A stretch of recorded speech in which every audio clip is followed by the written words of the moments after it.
Hello friends. तो आज हम एक ऐसी लड़की की कहानी देखेंगे जो दुनिया की सबसे अनलकी लड़की है, लेकिन फिर उसका सामना एक मैजिकल कैट से होता है और इससे उसकी लाइफ पूरी तरह बदल जाती है। तो चलिए देखते हैं उसकी अमेजिंग स्टोरी को। तो मूवी के शुरू में हम सैम को देखते हैं जो अपनी फ्रेंड हेजल के साथ वीडियोस बना रही है और पता चलता है कि वो दोनों यहाँ एक ऑर्फनेज में रहती हैं। तभी अचानक उनका सारा सेटअप टूट जाता है और हेजल कहती है कि तुम्हारी किस्मत तो सच में बहुत खराब है और हमें तुम्हारे लिए गुड लक ढूंढना होगा। फिर वो अपने इकट्ठे किए हुए कुछ लकी आइटम्स उसे दिखाती है और बताती है कि अब मुझे बस एक लकी कॉइन की जरूरत है और फिर कोई न कोई मुझे अडॉप्ट जरूर कर लेगा। सैम उसे विश्वास दिलाती है कि वो उसके लिए कॉइन जरूर ढूंढ लाएगी और इससे उसका गुड लक और बढ़ जाएगा। तभी उनकी वार्डन वहाँ आती है और बताती है कि ईव नाम की सोशल वर्कर सैम को लेने आई है। हेजल ये सुनकर उदास हो जाती है क्योंकि बड़ी हो जाने के कारण सैम को अनाथालय छोड़कर जाना होगा। सैम वार्डन से रिक्वेस्ट करती है कि मैं हेजल के अडॉप्ट होने तक यहीं रुकना चाहती हूँ, लेकिन वार्डन कहती है कि अब तुम 18 साल की हो चुकी हो और रूल्स के हिसाब से तुम्हें मूव करना होगा। वो उसे फ्राइडे वाले दिन विजिटिंग आवर्स में आने को कहती है क्योंकि हेजल की फोस्टर फैमिली भी उसी दिन आ रही है और सैम को भी उसकी बात माननी पड़ती है। फिर वो हेजल से प्रॉमिस करती है कि फ्राइडे को मैं तुमसे मिलने जरूर आऊंगी और होपफुली मेरे पास तुम्हारा लकी कॉइन भी होगा। बाहर ईव उसे उसका सामान देती है जिसमें उस वक्त की पिक्चर है जब पहली बार किसी ने उसे अडॉप्ट किया था, लेकिन अनलकी होने के कारण वो ज्यादा दिन उनके साथ नहीं रह पाई और तब से काफी सारी फैमिलीज उसे रिजेक्ट कर चुकी हैं। ईव उससे आगे के प्लान के बारे में पूछती है और सैम बताती है कि उसने एक स्टोर में अपने लिए जॉब ढूंढ ली है और कल सुबह उसे ज्वाइन करना है। आगे सैम अपने अपार्टमेंट की चाबी को भी गटर में गिरा देती है और ईव एक नई चाबी देकर बोलती है कि जल्दी ही तुम्हारा लक चेंज हो जाएगा। सुबह भी हम उसके बैड लक की कुछ झलकियां देखते हैं जहां वो कोई भी काम ठीक से नहीं कर पाती, लेकिन किसी तरह मैनेज करते हुए अपनी जॉब तक पहुंच जाती है। वहां वो अपने बॉस मार्विन से मिलती है जिसे लगता है कि सैम उसके स्टोर के लिए बेस्ट चॉइस है, लेकिन जल्दी ही उसका ये भ्रम टूट जाता है और वो देखता है कि सैम ने तो स्टोर में तबाही मचा दी है। तंग आकर वो सैम को बाहर ले आता है और कहता है कि शॉपिंग कार्ट संभालने में तो कोई प्रॉब्लम नहीं हो सकती। अगले दिन सैम हेजल से मिलने जाती है जहां वार्डन से पता चलता है कि हेजल की फोस्टर फैमिली ने अपना प्लान कैंसिल कर दिया है, लेकिन साथ ही वो ये भी बताती है कि संडे को एक नई फैमिली आने वाली है। फिर सैम हेजल से मिलती है जो अडॉप्ट ना होने के कारण बहुत दुखी है और सैम उसे यकीन दिलाती है कि जल्दी उसे एक अच्छी सी फैमिली मिल जाएगी, लेकिन हेजल को लगता है कि उसका गुड लक कहीं रुका हुआ है और वो सैम से उस लकी कॉइन को जल्दी से ढूंढने को कहती है। आगे हम सैम को एक सैंडविच खाते हुए देखते हैं और तभी एक ब्लैक कैट कहीं से आकर उसके पास बैठ जाती है। सैम भूखा समझकर सैंडविच का एक टुकड़ा उसे देती है और कहती है कि काश मेरी लाइफ भी तुम्हारी तरह टेंशन फ्री हो सकती, लेकिन मेरा बैड लक तो मुझसे भी 2 कदम आगे चलता है और शायद इसका साया हेजल पर भी पड़ गया है। तभी वो कैट वहाँ से उठकर भाग जाती है और सैम देखती है कि नीचे जमीन पर एक कॉइन पड़ा हुआ है और वो उसे उठाकर अपनी पॉकेट में रख लेती है। सुबह आँख खुलने पर वो देखती है कि आज उसके सारे काम अच्छे से हो रहे हैं, जैसे होमवर्क अपलोड होना, मैचिंग सॉक्स मिलना और यहाँ तक कि उसका शावर भी काम कर रहा है। तभी उसकी पॉकेट से वो कॉइन निकल कर गिरता है जिस पर अजीब से डिजाइन बने हुए हैं और उसे लगता है कि शायद ये कोई लकी कॉइन है। वो उस कॉइन को टेस्ट करके देखती है और उसे कंफर्म हो जाता है कि ये सच में एक लकी कॉइन है। फिर वो अनाथालय में वार्डन को कॉल करती है और बताती है कि शाम को मैं हेजल को एक सरप्राइज देने वाली हूँ। स्टोर में भी उसका दिन बहुत अच्छा जाता है और मार्विन को यकीन नहीं होता कि एक ही दिन में वो इतनी एफिशिएंट कैसे बन गई, लेकिन किस्मत को शायद कुछ और ही मंजूर था क्योंकि सैम गलती से उस कॉइन को एक टॉयलेट में गिरा देती है और उसे निकालने के चक्कर में वो फ्लश हो जाता है।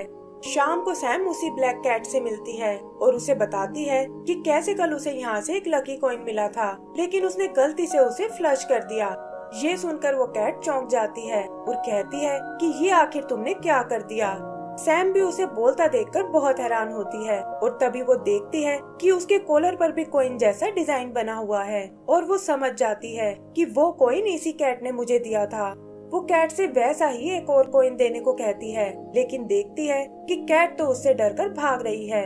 वो भी उसका पीछा करती है, लेकिन बहुत कोशिश करने पर भी कैट उसके हाथ नहीं आती और इससे सैम उदास हो जाती है। तभी उसे कुछ आवाज सुनाई देती है और वो देखती है कि पीछे गली में वो कैट बैठी हुई है जो एक पोर्टल खोलकर उसमें कूद जाती है।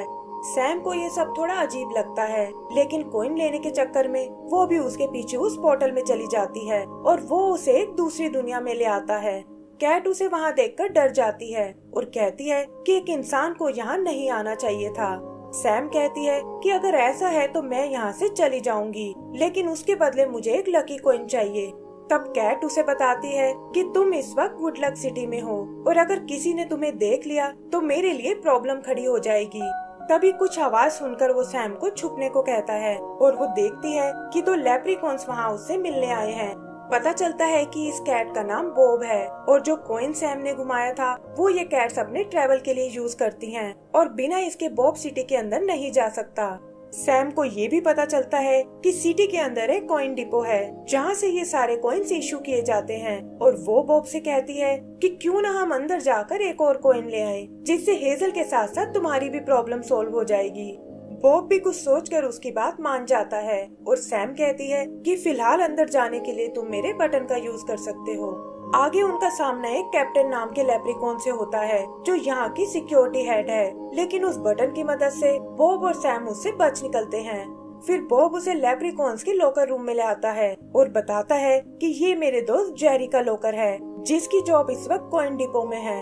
सैम वो कपड़े पहनकर एक लेप्रिकॉन बन जाती है और बॉब सबको बताता है कि ये लैटविया नाम के एक मैजिकल कंट्री से आई है जहाँ के लेप्रिकॉन्स बहुत बड़े होते हैं। आगे वो जेरी से मिलने उस कॉइन डिपो में आते हैं जो सैम के साइज को देखकर बहुत इम्प्रेस होता है और तब बॉब उसे कहता है कि सैम कॉइन डिपो का एक टूर करना चाहती है। जेरी इसके लिए तैयार हो जाता है और बताता है कि आज हम कॉइन्स को पॉलिश करने वाले हैं और तुम भी इसमें हमारी मदद कर सकती हो। सैम वहाँ उन कॉइन्स को चुराने की कोशिश करती है, लेकिन देखती है कि एक सकिंग मशीन उन्हें खींचकर ऊपर ले जाती है और तभी उसके हाथ में अपना खुद का बटन आ जाता है। जल्दी ही सैम के बैड लक से वहाँ गड़बड़ हो जाती है और वो बटन भी उससे छूटकर उस मशीन में चला जाता है। लेप्रिकॉन्स बिल्डिंग को खाली करा लेते हैं और बॉब सैम को बताता है कि अब कैप्टन को बटन के बारे में पता चल जाएगा और हमें कॉइन को भूलकर यहाँ से निकल जाना चाहिए। तभी उनसे मिलने जेरी वहाँ आता है और सैम उसे सारी सच्चाई बता देती है कि कैसे वो यहाँ एक कॉइन चुराने आए थे।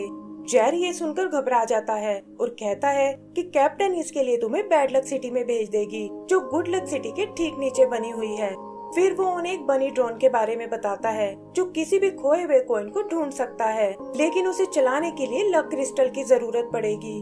फिर वो सब उस लक क्रिस्टल को लेने जाते हैं जिसे बनाने वाले कुछ पिग फोरमैन हैं और सैम वहाँ एक बड़े से ड्रैगन को देखती है। जेरी बताता है कि ये गुड लक सिटी की मेयर बेब है और इसके पास ऐसी पावर्स हैं जिससे ये बैड लक को कहीं से भी स्मेल कर सकती है। आगे हम उन पिग्स को वो क्रिस्टल बनाते हुए देखते हैं और वो उसमें से एक को चुरा लेते हैं। फिर जेरी उन्हें कंट्रोल रूम में जाने को कहता है और खुद उस बनी ड्रोन को एक्टिवेट करने जाता है। इधर बॉब सैम को रैंडोमाइजर मशीन दिखाता है जिस पर गुड लक और बैड लक के 2 स्टोन्स लगे हुए हैं जो गुड लक और बैड लक के क्रिस्टल्स को अपनी ओर खींचते हैं और फिर सप्लाई लाइंस के थ्रू उन्हें दुनिया भर में पहुंचाते हैं। आगे हम उन्हें उस ड्रोन को एक्टिवेट करते हुए देखते हैं जो पोर्टल से निकलकर सिटी के सीवर प्लांट में जा पहुंचता है और वहां उस कॉइन को ढूंढ लेता है। तभी वो स्क्रीन पर कैप्टन को देखते हैं जिसे बटन की सच्चाई का पता चल जाता है और वो कहती है कि जल्दी ही मैं उस चोर को ढूंढ निकालूंगी। इधर ड्रोन पैनी लेकर वापस आ जाता है, लेकिन इससे पहले कि जेरी उसे पकड़ पाए वैक्यूम उसे खींचकर बैड लक सिटी में ले जाता है।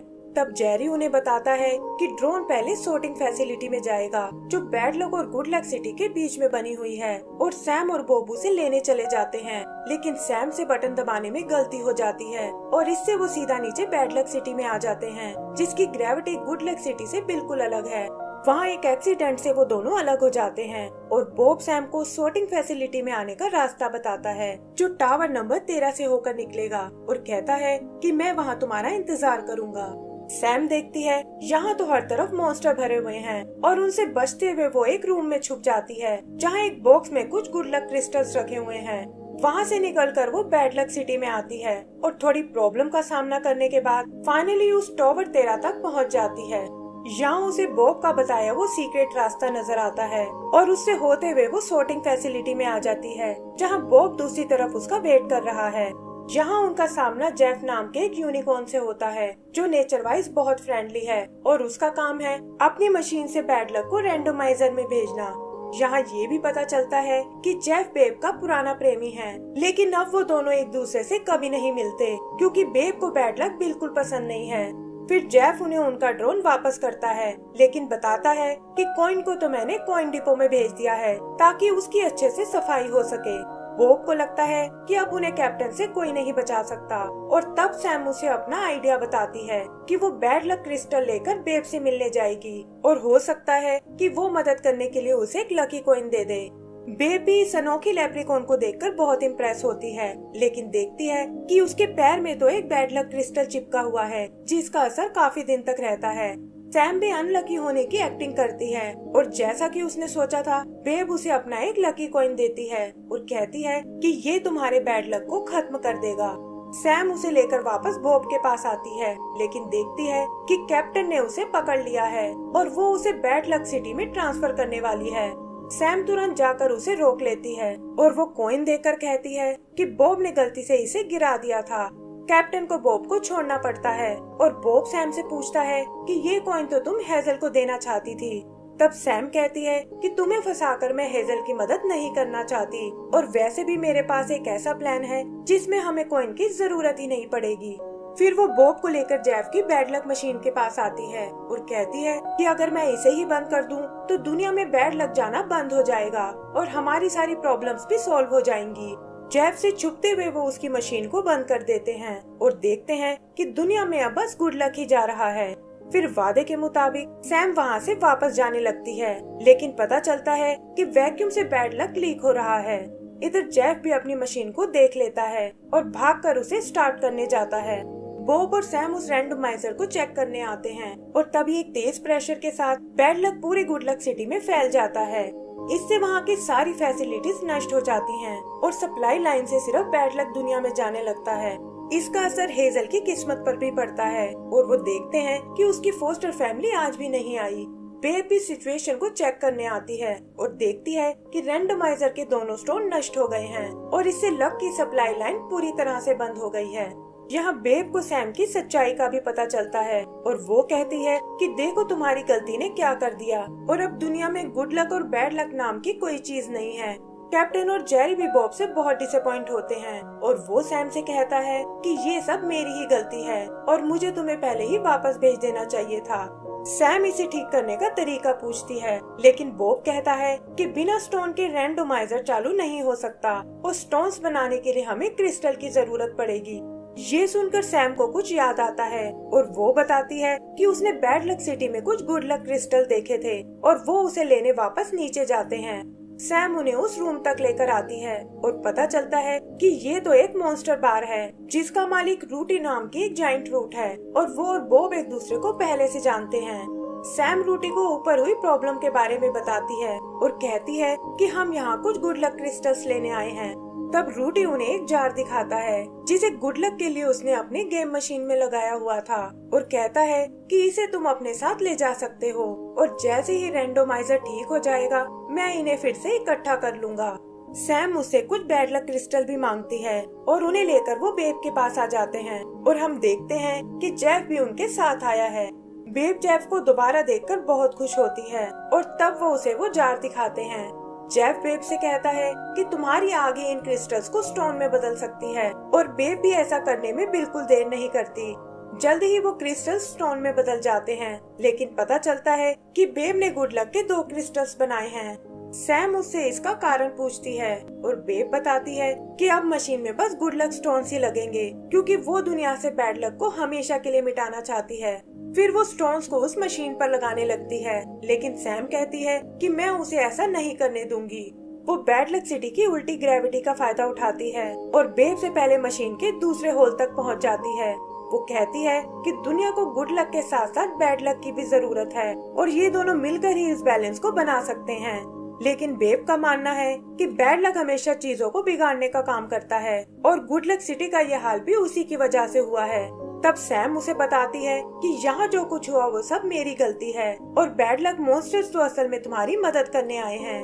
फिर वो बेब को जेफ की याद दिलाती है कि कैसे वो हमेशा से उसे बहुत प्यार करता है और बेब भी उसकी बात समझ जाती है। आगे वो बैड लक स्टोन को उसकी जगह पर लगाते हैं और इससे रैंडमाइजर फिर से एक्टिवेट हो जाता है। उसकी पावर जल्दी ही लक के बैलेंस को रिस्टोर कर देती है और वहाँ सब कुछ पहले जैसा हो जाता है।